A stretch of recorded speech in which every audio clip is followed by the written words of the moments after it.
बच्चों जब हम प्रिपरेशन कर रहे हो मैथमेटिक्स का और वो भी रियल नंबर पढ़ रहे हो और रियल नंबर पढ़ते समय अगर हम मैथमेटिक्स पढ़ रहे हैं तो हमारे कॉन्सेप्ट ना क्लियर हो, बहुत सारे ऐसे क्वेश्चंस ना हम सॉल्व करें जो बोर्ड्स में पूछे गए हैं या ऐसे कुछ हुए हो, तो हो ही नहीं सकता, ये पॉसिबिलिटी ही नहीं है कि हम एक्सप्लेनेशन करते समय बहुत सारे न्यूमेरिकल्स आपसे ना सॉल्व करवा कर आपके कॉन्सेप्ट को ना क्लियर कर दूँ।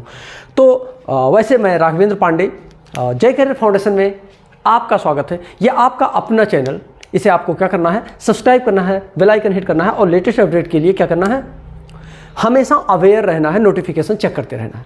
तो wish you all the best from my side. और शुरू करते हैं, हम कुछ ऐसे क्वेश्चन लेते हैं जो बोर्ड एग्जाम में पूछे गए हैं। जैसे मैं बात करूं सीबीएसई 2013 में और 2017 में सेम क्वेश्चन रिपीट किया गया है। 13 और 17 दोनों सत्र में ये क्वेश्चन आया हुआ है। कितना प्यारा क्वेश्चन है, ध्यान से देखिएगा। इफ HCF दे रखा है, HCF दे रखा है कितना, 65m -117 HCF ऑफ किसका HCF है, 65 and 117 किसका, 65 and 117 का HCF है क्या, 65m -117 के रूप में क्या किया है, रिप्रेजेंट किया गया है। And find the value of m, कह रहा है m की वैल्यू फाइंड आउट करो, m का मान ज्ञात करो, पता नहीं है। फिर और ये भी check, and also find the LCM of the given number, find the value of m and LCM of the given number. ये दो क्वेश्चन यहाँ हैं जिन दोनों क्वेश्चन को आपको सॉल्व करना है। अच्छा, सबसे बड़ी बात देखो, दोनों नंबर दे रखा है, क्या क्या है, दोनों नंबर दे रखा है। इन दोनों नंबर को क्या कहा, ये दो नंबर्स दिए गए हैं और इनका HCF दिया गया है। बहुत प्यार से देखो इस क्वेश्चन को। अगर इन दोनों का HCF निकाल लें तो इसके इक्विवेलेंट होना चाहिए, और जब इसके इक्वल होगा बच्चों, तो अगर हम इसका LCM निकालकर इसके इक्वल कर देते हैं तो m की वैल्यू यहाँ से क्या करोगे, सॉल्व करके आप m की वैल्यू फाइंड आउट कर ले जाओगे। पहले क्वेश्चन का आंसर मिल गया। और क्या फर्स्ट नंबर मालूम है, सेकेंड नंबर मालूम है, HCF भी मालूम है, तो LCM आप निकाल सकते हो कि नहीं निकाल सकते हो, या फिर डायरेक्ट आप इसको प्राइम फैक्टराइजेशन करके LCM निकाल सकते हो कि नहीं निकाल सकते हो, इजीली निकाल सकते हैं आप। जी हाँ, शुरू करते हैं। पहले हम इन दोनों का HCF निकालते हैं, और HCF निकालने के लिए हम क्या करते हैं, प्राइम फैक्टराइजेशन कर देते हैं। अगर इसको हम प्राइम फैक्टराइजेशन करेंगे तो 5 × 13 आएगा, सही है। अगर आपको नहीं समझ में आया है तो 65 को क्या करो, ब्रेक करना शुरू कर दो, आप प्राइम फैक्टराइजेशन इससे कर डालो। इसको 2 से नहीं कटेगा, 3 से नहीं कटेगा, 3 2 6 हो जाएगा, 5 नहीं कटेगा। 5 से चेक करते हैं, 5 1 5, 3 15, और 13 एक प्राइम नंबर है इसलिए 13 से ही कटेगा, यानी 5 × 13। अगर हम बात करें 117 की, किसकी बात करें, 117 को प्राइम फैक्टराइज अगर करना हो तो कैसे करेंगे, इसको भी सेम तरीके से आप प्राइम फैक्टराइजेशन कर डालो जैसे अभी आपने किया। ये किसी का है किसी का ये मतलब 9 जा है, लेकिन अभी हम छोड़ देते हैं, कोई बात नहीं। अभी हम 2 से होगा नहीं, यानी 3 से लेते हैं। 3 3 जा 9, 2 7, 3 9 जा 27, फिर से 3 से, 3 1 जा 3, 3 3 जा, फिर से ये 13 आया, प्राइम नंबर है, 13 से ही होगा। इसका मतलब आप इसको लिख सकते हो 3 × 3 × 13, राइट। अब ध्यान से देखना, HCF क्या होता है, जो दोनों नंबर में होता है, यानी यहाँ 13 है और यहाँ भी 13 है। 3 यहाँ 1 पावर है, यहाँ 1 पावर है, यहाँ 3 के 2 पावर है, तो 3 इसमें है, इसमें नहीं है। इसका मतलब HCF कितना हो जाएगा, 13। अगर बच्चों HCF 13 है, जल्दी बोलो, अगर इन दोनों का HCF 13 है तो HCF ही तो दे रखा है इतना। इसका मतलब आप कह सकते हैं HCF of the given number 65 and 117 is 13, therefore HCF equal to क्या दे रखा है, 65m -117, और यही HCF की वैल्यू आपने 13 निकाला, ये हो जाएगा 65m -117। इसको हम इधर लेके जाएं, 13 + 117 = 65m हो जाएगा, सही है। अगर हम 3 7 10 हो जाएगा, 1 1 2 1 3 1 = 65m, तो m इक्वल टू क्या हो जाएगा, 130 डिवाइडेड बाई 65, 65 1 जा 2 जा, m इक्वल टू क्या आ गया बेटा, 2/1। इसका मतलब क्या आ गया, m इक्वल टू मिल गया आपको 2। जब m की वैल्यू फाइंड आउट हो गया, अब जल्दी बोलो, m की वैल्यू आपको मिल गया जो आपको फाइंड आउट करना था। पहले क्वेश्चन का आंसर m इक्वल टू क्या आया, 2 आया, पहला आंसर तो आ गया। अभी दूसरा कह रहा है क्या निकालो, HCF निकालो, LCM। अब LCM कैसे निकालोगे, इरेज कर दूं ना, नोट कर लिया है आपने, बहुत बढ़िया। अब हम इरेज कर देते हैं, आगे बढ़िए। देखो अगर हम LCM की बात करें तो LCM प्राइम फैक्टराइजेशन जो हमने किया था, हाँ किया तो है, ठीक तो है। इसको हम एक काम करते हैं, पावर में लिख देते हैं, 5 के पावर 1 इंटू 13 के पावर 1। इसको देखो 3 के पावर 2 इंटू 13 के पावर 1। LCM इक्वल टू क्या होगा, जो दोनों में है मैक्सिमम पावर, बड़ी पावर हो वो लिया जाता है, तो 13 का पावर एक ही है दोनों में, वही रहेगा। 5 के पावर 1 है, इसमें है नहीं, तो ये भी लिया जाएगा 5 के पावर 1। और 13 के पावर 2, 3 के पावर 2 है, इसको 2 टाइम करना पड़ेगा, तो 13 5 जा 65 इंटू 3 इंटू 3, यानी कि 3 3 जा 9, 65 इंटू 9, 9 5 जा 45, 5 आएगा 4, 9 6 जा 54, 54 4 58, यानी 585 इसका क्या होगा, LCM होगा। जल्दी बोलो, इसका LCM क्या होगा, 585। क्लियर है, जल्दी बोलो बच्चों, क्या ये कॉन्सेप्ट क्लियर हुआ कि नहीं क्लियर हुआ। मतलब जब किसी वैल्यू में, ध्यान से देखो, दो नंबर दे रखा है, HCF भी दे रखा है, HCF को थोड़ा सा घुमा के दे दिया था, अब M के फॉर्म में दे दिया था, M की वैल्यू पहले ही क्वेश्चन कह दिया, कहा find the value of M, और उसके बाद फिर से कह रहा है also find the LCM of the given numbers. तो इन दोनों के हेल्प से हम HCF तो निकालना जानते हैं। जब हमने HCF निकालना जानते थे तो हमने क्या किया, निकाल दिया।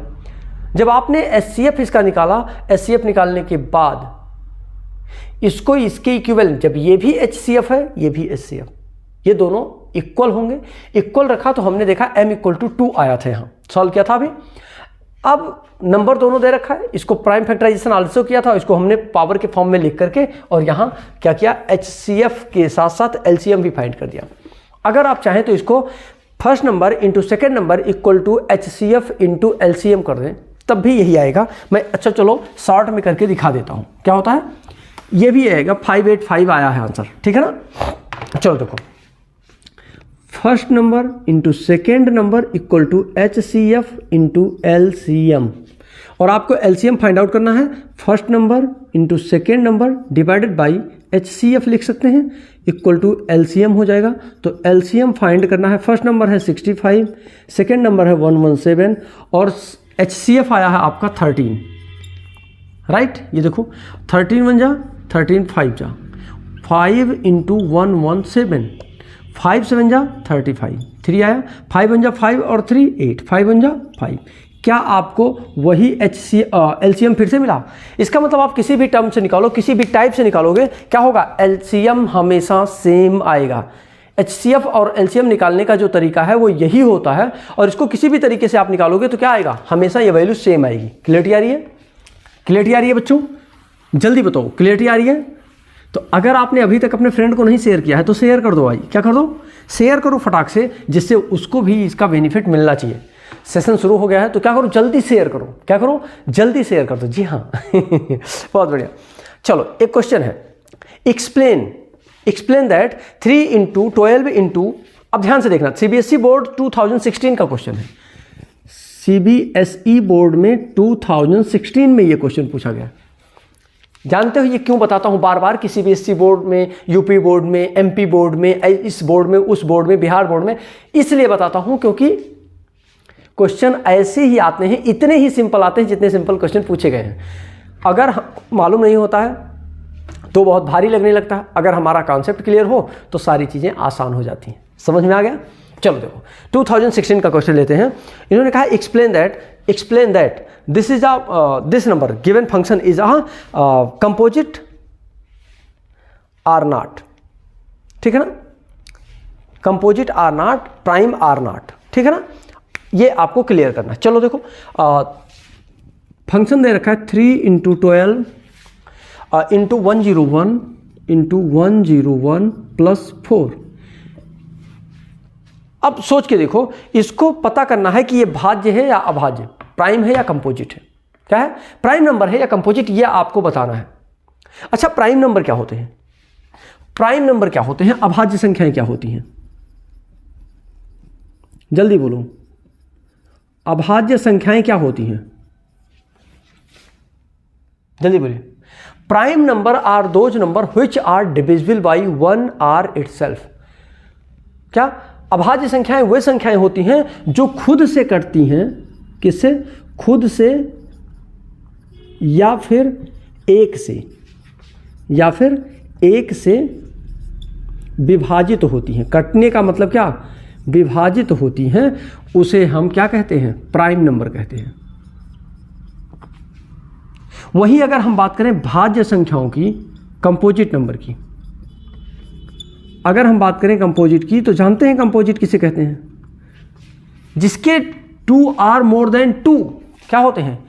या मोर देन 2 नहीं बोलो क्योंकि 2 तो यही हो जाएगा। जिसके मोर देन 2 क्या होते हैं? नंबर्स होते हैं जिससे वो डिवाइड होता है, उसे हम क्या कहते हैं? जिसके 2 से ज़्यादा क्या होते हैं? फैक्टर्स हो सकते हैं, या 2 से ज़्यादा डिविजिबिलिटी जिनकी हो सकती है कि 2 से ज़्यादा नंबरों से डिविजिबल हो, उसे हम क्या कहते हैं? कंपोजिट नंबर कहते हैं। जिसके 2 से ज़्यादा फैक्टर्स बन सकते हैं, उसे हम क्या कहते हैं? कंपोजिट नंबर कहते हैं। क्लियरिटी आई? तो इसे चेक करना है कि कंपोजिट है या प्राइम। अब ध्यान से देखना, इसको अगर थोड़ा सा बोलूं, अगर यही बीच में मल्टीप्लाई होता तो मैं ये बोल देता कि ये क्या है? जल्दी बोलो, मैं इसे क्या बोल देता? कि ये एक क्या है? भाज्य संख्या है। लेकिन अभी हम नहीं बोल पा रहे हैं, ना तो इसे भाज्य बोल पा रहे हैं और ना हम अभाज्य बोल पा रहे हैं, मतलब ना हम कंपोजिट ना हम प्राइम, कुछ नहीं बोल पा रहे हैं। कारण ये कि यहाँ मल्टीप्लाई नहीं, यहाँ प्लस है। इसको मल्टीप्लाई करो, इसको प्लस करो, तब जो आएगा देखो क्या वो फैक्टर बनेगा या नहीं। अगर वो मल्टीपल में बनेगा, अगर वो गुणनखंड में बनेगा, तो इसका मतलब वो प्राइम होगा, कंपोजिट होगा, भाज्य संख्या होगी, डिविजिबल नंबर होगा, अदरवाइज प्राइम नंबर होगा। इसको देखो, इसको आप क्या लिख सकते हो? इसको सॉल्व करने का तरीका देखो। अच्छा 101 है तो 101 एक प्राइम नंबर है, ये भी एक प्राइम नंबर है, बस बचा क्या? 12 ही डिसाइड करेगा ये प्राइम है या नहीं। इसमें अगर 4 आ गया बीच में कहीं भी तो ये प्राइम होगा, कंपोजिट होगा। देखना 12 को हम लिख सकते हैं 4 × 3, जल्दी बोलो, ये हमने ऐसा लिख दिया, इंटू 101 और प्लस 4।